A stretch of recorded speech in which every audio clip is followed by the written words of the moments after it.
وهجاج أيضا دوان سوماليا أي كفر ميان أما أي كفر ميسو دورشدي لوجو تلقلي إنكستو كلاف بأن وكجرو هذانا وحل رجينيا إن مالمها صوص عظم أما هشيسي لوجو جارو أرمها دورشو ينكيسو كلا أيضا دولة فدرال سوماليا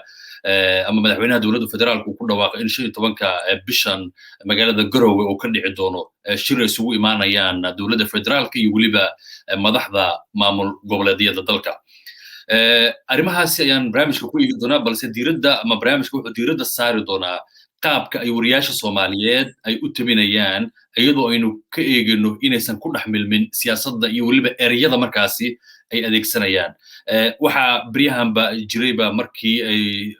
waqtigii loogu talagalay ama uu idlaaday madaxweyne Farmaajo saxaafadda qaar inay ku dhex milmeen siyaasiyiinta qaar oo adeegsanayo madaxweynihii hore iyo waxyaalo la mid ah barnaamijkan diiradda ayaan arrimahaas ku saari doonaa waxaa qadka toos ugu jira Cabdisamed Shibiin oo ka mid ah wariyaasha Soomaaliyeed isla markaana ku sugan dalka Sweden muddo na ka soo shaqeynayay warbaahinta Soomaalida ku dhawaad 15 sano ayuu saxaafadda ku soo jiray wuxuuna mihnadiisa saxaafadda ka soo bilaabay Puntland Gaalkacyo Boosaaso Radio Midnimo oo 2014 ilaa 16 aan ka wada shaqeynay Cabdisamed Shibiin ku soo dhaw Salman Show aad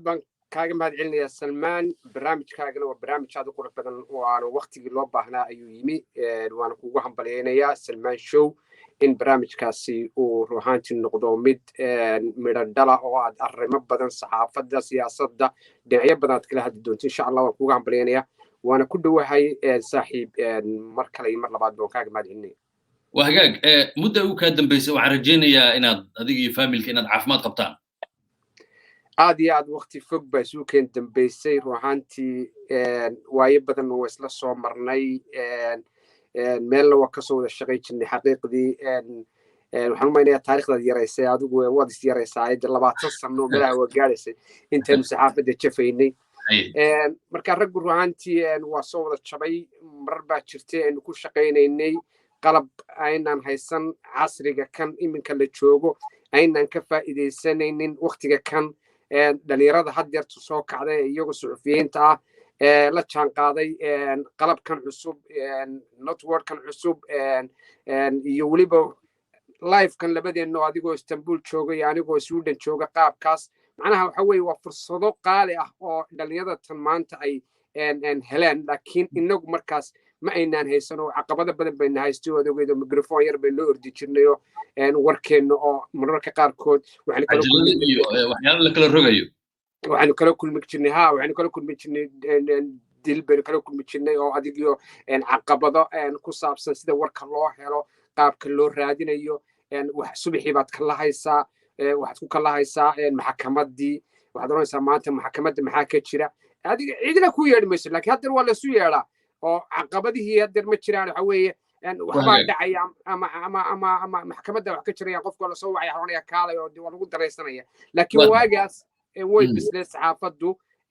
aqoon baana lagu shaqayn jiray iyo weliba karti iyo weliba aqoon qofku suxufigaasi doonaya inuu ku dardargeliyo maxkamaddii u tegaya gudoomiyihii gobolkuu tegaya wuxuu ogaanayaa wixii dhacay dekeddu tegayaa sidee hawlaha u socdaan dekeddu wuxuu tegayaa goobaha markaasi kalluunka ama malayga wuxuu ka soo diyaarinayaa warbixin macnaha war lama waayi jirin waxaan xusuustaa maalmaha ka mid ah ayaa waxa la yiri war hala raadiyo maanta marka waad garanaysaa waxaan u meenay maanta adigu waxaad ku qornayd barnaamijka ciyaaraha anigu waan ka soo baxay Cabdishakuur ilaa naxariisana ka waraabiye Imre Aadan ayaa ii diray oo yiri war soo qabo waxaan yiri war ma jiro maanta wuxuu yiri ciriya dhulka keen meesha doonta keeno bal maanta warkeen Cabdisamed maanta war baa laga rabaa waan orday waan dhaqaajiyay waxaan tagay dawladda hoose waxba waa ka soo waayay waxa ma jirin waxaan tagay dekedda waxba waan ka soo waayay wadagtay dekeduna intay leegtahay oo fog tahay fognaanshiya leedahay waxaan tagay meesha la yiraahdo waxaan tagay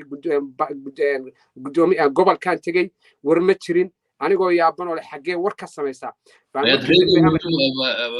hotelkii waxa Krama Hotel receptionkiisa fariisatay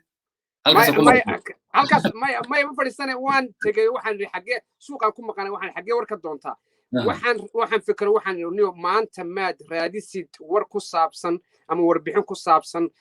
malaygan dadka sida loo dabto waad ogeedo meesha malayga lagu iibiyaana qayb ka mid ah bay ahayd dhinaca badda marka xaggan loo leexdo oo dekada intaan la marin dhinacan bidix waatan la maro oo luqluq yar la galo oo meel buushasha lasii dhex maro halkaasa marka malayga lagu iibin jiray marka waxaan malaygaas maanta warbixin ka soo diyaari waxaan u tegay ninkii malayga iibinayey kii gadayey kuwii gadanayey waxaan ka soo sameeyey warbixin cajiib ah waad garanaysaa dee waa tii bilada dahabka laygu siiyey dib aan ugu laaban doonaa barnaamijka dib aan ugu soo noqon arrimahaas sheekooyinkaasi iyo maxaan ku idhaahdaa iyo waayihiida lasoo maray barnaamij gaaran ka dhigan doonaa su-aashayda waxay tahay saxaafadda soomaaliyeed xiliyadan oo kale marka la taagan yahay warar waxay helaysaa kala gedisan qaar oo fake news aan waxba ka jirin mararka qaarna waxay ku dhex midantaa siyaasadday ku dhex midantaa qaab noocee ah ayay kula tahay inay saxaafadda soomaaliyeed ay oga dabaalan karaan xilliga doorashooyinka noocan oo kale ah ay jiraan salman waa runtaa way jiraan caqabad waxaan ognahay in saxaafaddu ay tahay awoodda afraad markaasi caalamka sida saxda marka loogu adeegsadana waxna way dhisi kartaa waxna way dumin kartaa marka ruuxaantii marka laga hadlayo suxufi anigu dee ka hadli maayo qof qabiil ka hadlaya oo dad kicinaya oo social mediaha caanka ah oo wuxuu doono soo dhigaya facebookiisa cidduu doonaa taagaya anigu weriye kaa uma aqaani weriyuhu wanaagsan marka laga hadlayo horta yaa weriye ah oo warbixino soo gudbi caqabado badan baa ka jira soomaaliya ruuxaantii anigu muddo haddeerto laga joogo 7 sannadood baan waxaan daadiinaya barnaamijka waxtarka weriyaha aqoon iyo waayo aragnimo dheeraada ayaanu leeyahay waayo ruuxaantii nolosha ay ku nool yihiin suxufiyiinta caqabadaha ay ku shaqeeyaan sida ay u shaqaynayaan waxaasoo dhan waxaan ahay nin u dhundadaal oo 6 sannadood ee aan dabadda joogay aanan ka nasan marnaba aan eegay xaaladooda marka ruuxaantii marka ugu horreysa aanu ka hadalno 2 qaybood aan u qaybino qof waxa weeye shakhsi jacayl qof isagoo weriye sheeganaya aqoonteedina aan lahayn oo wuxuu doono soo bandhigaya oo isagaan caddaynahaynin shakhsi ataagaya ra'iisul wasaare ataagaya baarlamaan ataagaya madaxweyne ataagaya qof jeclaysi isagoo oo markaasi uga dhowaanaya nin faamiligiisa oo mucaarada ama muxaafid ah marka ruuxaantii marka kaas meel baan iska dhigaynaa sidee warbaahintu uga qayb qaadan karaan arrimaha doorashada waxaa jira shirar badan oo loo dhigo warbaahinta waqtiyadan oo kale kaba soo qaad haddeerto doorashooyinkii ka dhacay puntland oo kale somaliland oo kale meelahaasoo dhan ka dhacay oo kale wariyaasha shir baa lala galaa waa la isugu yeedhaa dhammaantood waa la isugu yeedhaa qaabka doorashada ay u tabinayaan ayaa loo sharaxaa iyadoo markaasi dee xoogaa yarna lagu sii jiray oo xoogaa yaroo carruurta caanahooda oran mayno moogta sharuur weeye laakiin xoogaa baa la siin jiray waxaa la oranayaa markaa ka hadlaysaa marka tabinta sheekooyinka tabintooda ha markaasaa lasoo bandhigaa caqabadaha suxufiyiintuna way badan yihiin haddeerto social mediahii wuxuu noqday wax faraha ka baxay qof kastaa wuxuu doono ku soo qoraya fikirkiisu ku soo qoraya aqoontiisu ka soo qoraya horta qofka wariyaha waa inuu leeyahay aqoon iyo waayo aragnimo ku filan oo uu ku jahayn karo wararka dhexdhexaadka maanta soomaaliya waxay u baahan tahay suxufiyiin maasha allah way jiraan suxufiyiin aad u fara badan oo ka shaqeeya arrimaha nabadda oo ka shaqeeya wararka dhexdhexaadinta ah war kastana wuxuu u baahan yahay hubin marka aad doonaysid inaad qof la wadaagtid ama bulsho la wadaagtid ha haato pagekaaga ha haato youtubekaaga waxaasoo dhan waxay u baahan tahay caddayn maanta markii aan adiga oo salmaan ah oo ra'iisul wasaare ah madaxweynaha ama xildhibaana haddii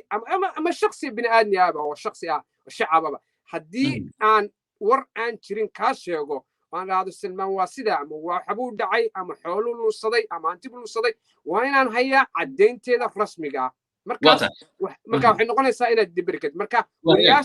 wariyaasha waxaa looga baahan yahay in ay ka noqdaan dhexdhexaad doorashada aysan siyaasadda ku muuqdo waa hagaag sidaad sheegtay cabdisamed mararka qaar waxaa dhacaya sida hadda aad ka dhawaajiso oo kale in qof suxufi ah uusan dhexdhexaad noqon oo siyaasi ama musharax madaxweyne ah inuu la safto oo isagoo dhanka campaignka oo dhinac uu ka raaco siyaasigaas u campaign garayo saxaafaddu arrimahaasi noocaas oo kale ah markaad fiiriso shuruuc ayaa ka taal bal ka war arrimahaasi marka laga hadlayo warbaahinta waan ognahay tv idaacad raadiyo website waxaasoo dhan waxa weeye shakhsi ba iskale dad ba iskale ganacsi bay u furteen waxa weeye musharaxa in ay soo bandhigaan oo ku taageeraan lacag baa ka soo gelaysa waayo dhaqaalihii buu rabaa isaga soo gelayay in uu ku taageero musharaxa laakiin musharaxa wuu taageeri karaa wuuna soo saari karaa wuuna waxayn karaa laakiin in uu qof kale ku ataago ama ku caayo ama ku aflagaadeeyo ama uu yidhaahdo qofkaasi waa qof xun ma aha laakiin qofkan wuu soo bandhigi karaa hamigiisa isagoo aan ku gudbaynin anshixii saxaafadda iyo weliba caqabadihii in uu qof kale ku ataago laakiin wuu oran karaa musharaxa kan wuxuu soo bandhigay aragtidiisa wuxuu soo qabtay sidaa wanaaggiisoo dhan ka sheekayn karaa mid kalena oo arkayo ruuxaantii dad badan oo iyagu ruuxaantii warbaahina ayaa ruuxaantii lacagooyin iyo waxyaabo badan ku qaatay sida wariyaal badan ay sheegeen oo ku sugan gudaha dalkii in ay jiraan dad u ololeynaya dhinaca qabiil adeegsanaya oo ruuxaantii dhinacii kalena aflagaado iyo cay iyo barbagando iyo waxaan jirin madaxweyne kasta oo waddanka soo maray Soomaaliya sharaf iyo karaamo iyo cise ayuu mudan yahay mana aha in lagu la carqaladeeyo oo la qaso waayo madaxweyne kastaaba 4 sano marka la joogo wuu ka tagayaa oo nin kasta wuu ka tagayaa laakiin muhiimaddu waxa weeye sidee dhexdhexaad uga noqon kartaa waa hagaag marka laga hadlayo marka arrimaha noocan oo kale ah ama doorashooyinkan marka laga hadlayo shacabka Soomaaliyeed siday ku heli lahaayeen warar xaqiiqo badan jahwareer fara badan ayaa ka qabsada marka wadada kaliya ee shacabka ay ku heli karaan ama ay warar xaqiiqa ama xaqiiq ku salaysan oo la aamini karo ay ku heli karaan maxaad ka bidhaamin kartaa wararka xaqiiqda ee dhabta ah waxa la yiri mayd maxaa u sidee baa la yiri markaasaa la yiri kaa u dambeeyey magaranaysa mayd maxaa u dambeeyey kaa la sii siday marka ruuxaantii waxa weeye qofka ama warka warbixinta feega iyo warbixinta saxda ah bulshadu way kala taqaanaa xaqiiqda marka loo hadlo tvyo idaacado dad badan oo ruuxaantii meediyaha oo wanaagsan oo warkooda la rumaysan karo ayaa jira hadda bb sidoo kale wararkeedu waxa weeye warar xaqiiqa oo la rumaysan karo oo ruuxaantii la oran karo warkaasi waa war dhextaala oo ay soo labada dhinacba eegto waraysato ruuxaantii VOA oo kale idaacadaha waaweyn oo kale universal oo kale macnaha tviyada oo kale home cable macnaha tvyo badan baa jira oo wanaagsan oo ruuxaantii wararkooda la isku hadlayn karo marka loo eego qaar tviyada qaarkood oo iyagu aan ruuxaantii la isku hadlayn karin wararkooda oo lacagta keliya daneeya marka ruuxaantii warka feega iyo warka kale isku mid maaha warka feega badanaa waxaa adeegsada dadka iyagu qabyaaladu iyo calool xumadu dishay aqoontana aan lahayn suxufiyiin bay isku sheegayaan way ruuxaantii maanta anigu suxufi baan ahay sidii waxaan ku noqon karaa caan baan ku noqon karaa waxaan caan ku noqon karaa anigoo qabiilo caaya maanta afka furta oo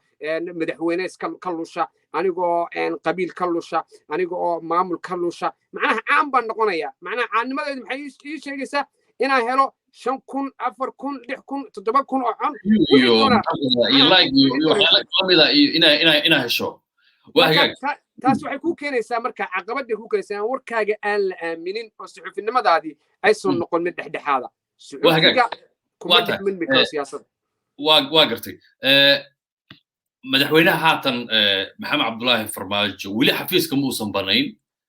sharcigana wuxuu dhigayaa marka xafiiska uu madaxweyne kii bedeli lahaa marka la helo inuu xafiiska ugu wareejiyo markaas ayaa la oran karaa madaxweynihii hore waxaa la isku haystaa siyaasiyiintu waxay adeegsanayaan ama musharaxiintu waxay adeegsanayaan ereyga madaxweynihii hore saxaafadda qaarna waxay ku dhex milmeen siyaasiyiintaasi ku dhex milmeen ayagoo adeegsanaya ereyga madaxweynihii hore goorme aan adeegsan karna ama saxaafaddu ama wariyaashu ay adeegsan karaan madaxweynahana goorme adeegsan karaan isagoo weli muddaxileedkii loogu talagalay uu dhammaaday weli aan xafiiska lagala wareegin ereygaasi ka war waa tahay waxa weeye waa wax u baahan in la caddeeyo la bayaaniyo aniga maanta suxufi baan ahay qof ama shaksi aan la eedayn ama maxkamadi xukumin oo la yiraahdo qofkaasi waxbuu dilay anigu ma oran karo waxbuu dilay waayo ruuxaantii aniga saxaafadda sharcigayga aan ii ogolayn qofkaas inaan ku iraahdo inuu dil geystay ama laakiin eedaysana waa oran karaa laakiin madaxweynaha Soomaaliya ilaa iyo iminka xilka ayuu hayaa xilkiina lagama wareejin sharciyaa jira anigu indhoweydba waxaan indheynaya shuruucda dad badan oo khibro ayaa ka hadlay dad badan oo ru'aantii shuruuci yaqaan ayaa ka hadlay qaar badan baa la waraystay oo maxkamadii sare ah qaar oo ka tirsanaa siyaasiyiintii hore qaar badan oo arrimaha u dhuuntoola siyaasadda ayaa la waraystay in badan ishaan ku hayay ru'aantii sharcigu ma ogolaanayo in madaxweynihii hore loogu yeedho ilaa la bedelo oo la helo madaxweyne waayo baarlamaan meesha ma jiro baarlamaankii horaa jira December 22 ayay ugu dambeysay xilkii markii xilkii ka dhammaaday baarlamaanka iminka fadhiya maxaa loogu yeedhayaa baarlamaankii hore miyaa loogu yeedhaya maya baarlamaanka soomaaliya loogu yeedhaya madaxweynehuna waa sidoo kale wuxuu leeyahay xaq buu leeyahay yaa yidhi maxkamad baa xukuntay in madaxweynahan uu yahay madaxweynihii hore yaa xukumay yaa yidhi weli waa fadhiyaa kursigii doorashadii dib bay u dhacday wariyaal fara badanna inay arrintaasi ama ra'yigaasi aad soo jeedisay inay isticmaali doonaan oo sharciga saxaafadan markaasi uu qorayo arrimaha lacagaha marka laga hadlayo ee la bixiyo ee laaluushka ah ee wararka feega ah inay suxufiyiinta ay baahiyaan gaar ahaan social media qofka bartiisa wariyaha inuu ku baahiyo kule idaacaduhu waan ognahay ma baahin karaan leanno warar walba wuxuu maraya tafsiiruu maraya laakiin wariyaasha qaar waxaa loo adeegsaday in ay lacaga la siiyo kadibna warar been abuura markaas ay baahiyaan sharciga saxaafadda markaad fiiriso in qof wariye ah oo lacag uu qaato kadibna shacabkii Soomaaliyeed uu jah wareeriyo oo warar been ah oo feega aan sal iraatona lahayn inuu baahiyo isagoo wariye sheeganaya sharciga saxaafadda arrimahaasi muxuu ka qabaa Salman ruhanti waxa la yiri nin baa la yiri aabaha oo indala waxa la yiri nin indala oo degala ya aabaha ba dhintay ka dhaadhici adiga qofkaasi waa indala yahay waana degala yahay sidee uga dhaadhicin kartaa ninka aabaha waa dhintay wata waxa weeye wax xaalad murugsan weeye waxa weeye caqabadaha ay haysta weeye haddii aan suxufiyiin nahay ayna ruhanti ilaa imika gudbi karin waayo urura suxufiyiin baa jira war dadkan waxay u baahan yihiin in aqoonta loo kordhiyo waayo waxaad arkaysaa qof caan ah baad arkaysaa wax allaal wuxuu doono soo qorayo oo aan sharciba qabanayn aqoon kuma shaqaynayaan waxay ku shaqaynayaan qalinka fiiri qalinkii baa qori noqday qofka haddii qalinkiisu qori u noqdana dee anigu kuma oran karo qofkaasi waa suxufi ma laakiin waxay u baahan yihiin in laga dhiso bayska saxaafadda way ru'aantii waxaa laga yaaba qofka kale inuusan kala garanayn bash waxa sharciga uu ka qabo waxyaabaha uu soo gudbinayo ama fake newska uu keenayo ama khalaadka uu keenayo wariyuhu marka uu idaacad ka hadlayo waa inuu lahaadaa samcadda iyo sharafta uu idaacadda ku leeyahay marka uu facebooka isticmaalayona waa inuu ahaadaa shakhsi samcaddiisa iyo sharaftiisa halkana ay taallo laakiin facebooka wax ku soo qoraya oo waxaan doona ku kicinaya waxaan odhanayaa tulaaya ka kacay reer habeley maanta saasaan odhanaya midda kale su-aashii hore ayaan dib kugu soo celinayaa wasiirka warfaafinta ee Puntland wuxuu yiri 8 February wixii ka dambeeya annagu uguma yeedhayno madaxweyne farmaajo waxaan ugu yeedhaynaa madaxweynihii hore laakiin iminka xaaladdu way isbedeshay beesha caalamka soo dhex galay beesha caalamku waxay u aqoonsan tahay in madaxweynaha Soomaaliya uu yahay madaxweynaha rasmiga ah iminka kursiga ku fadhiya ila sharciga taas dhigay beesha caalamka kaliya ma sharciga laakiin waxaa taagan caqabad ah marka madaxweynuhu 15 bisha la cilaamiyay uu yiri waxaan tagayaa magaalada Garowe waxay ugu yeedhayaan Puntland wasiirku wuxuu ugu yeedhayaa madaxweynaha Puntland oo si maqaam ah madaxweynuhu ku soo dhaweynaya mise wuxuu ugu yeedhayaa madaxweynihii hore markaas Soomaaliya taana waa sugi doonaa waayo arrimaha lacagta markaan ka hadlayno iyo laaluushka iyo qarashaadka la bixinayo xiliyadan oo kale warar lagu soo tuuray siyaasi hebel aflagaadey lacagtan qaada lagu leeyahay arrimaha sharciga ka waran maxay ka qabtaa loolan xoogan baa jira waan ognahay waqtiyadan oo kale loolan xoogan baa jira wariyaasha waa la kala boobayaa waxa weeye qofka uu ka dad badan yahay ka like badan yahay ka share badan yahay horta waxa weeye waa ka lacag badan yahay oo lacagta la siinaya waxa weeye live ku soo gelinaya ama wuxuu soo gelinaya lacagta la siinaya isagu idaacadna uma shaqeeyo TV-na uma shaqeeyo laakiin page-kiisaas ayuu wuxuu doono soo gelinaya marka sharciga qabanaya waxa weeye horta ma noqonayo qof shakhsigana shakhsi dhexdhexaad sharciga saxaafadda ku markaasi maxaan ku yiraahdaa ku shaqeeyo wuxuu noqonayaa qof caada qaata yani oo qof shacabkana ku jawaabayay ها أنا قلت صحفي ده ما نقانو موقتها قف صحفي واي روانتي أنا شنو يتوقع قف يداوته أما لا تك قف يداوده الحمد لله وضد بوزيتيفا وضد wanaagsan weeye waxaan ka hadlay waxa weeye wax wanaagsan weeye caqabadaha suxufiyiinta dhibaatooyinka waxaas waxaan ku daalay weeye 7 sanaan ka hadlayan lahaa war dad waaweyn baa tihiin suxufiyiin baa tihiin beesha caalamkeena eegaya waxaa arkaysaa wariye intuu kamarada la ordoranaya qarax weyn baa dhacday waxa laga yaabaa in qarax yar u dhacay caalamka waxay ka dhacdaa ma jirto waxaa arkaysaa wariye kamarad la ordaya oo kamaradan oo kale intuu sito la cararay waayo kamarada tan iyo mikrofoonkan haddeer aan haysto aan gacanta ku hayo qof kasta wuu qaadan karaa mikrofoonka laakiin waxay u baahan tahay aqoon iyo cilmi kamarada tan aan haddeer dabadeeda taalla qof kasta wuu qaadan karaa oo intuu qaato qof waliba kamarada waxaan isku soo xirto lacag bay ka xigtaa wuu iibsan karaa wuxuu oranayaa suxufi baan ahay wuxuu doono qofku weydiinaya marka ruwaantu waxyaabahaas oo kale waxyaabaha 7 sano nagu dhaliya barnaamijka waxtarka wariyaha bal sidii lagu heli lahaa wariyaal tayo leh oo aan wacyigelin aan ugu sameeyno marka ruwaantii qofkaas in uu cadquureed cuno